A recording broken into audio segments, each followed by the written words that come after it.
Түркістан қазақ халқының рухани жүрегі, тарих пен мәдениеттің тоғысқан қасиетті мекені. Бұл қалаға 1000 жылдан астам уақыт болған. Ежелгі аты Яссы. 8-9 ғасырларда ол Ұлы Жібек жолының бойында орналасып, сауда мен ғылымның ірі орталығына айналды.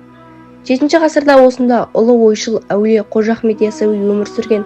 Ол ислам дінін адамгершілік пен рухани тазалықты насихаттаған. Кейін Әмір Темір оның құрметіне алып, Қожа Ахмет Яссауи кесенесін салдырған.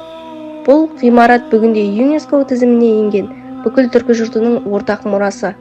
Түркістан бір кездері қазақ хандығының астанасы болған қала. Онда Тәуке хан, Есім хан, Абылай хан секілді ұлы тұлғалар жерленген. Осы жерде қазақ халқының тағдырына қатысты маңызды шешімдер қабылданған. Бүгінгі таңда Түркістан жаңарып, заманауи мәдениет пен туризмнің орталығына айналған.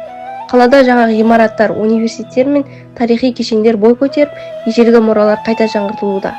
Түркістанның тарихы біздің елдігіміздің бастауы, оның қасиетті топырағы мен бай мұрасы өткеніміздің айғағы. Болашағымыздың негізі, сондықтан әрбір қазақстандық осы рухани орданың қадірін біліп, оны мақтан тұтуы керек.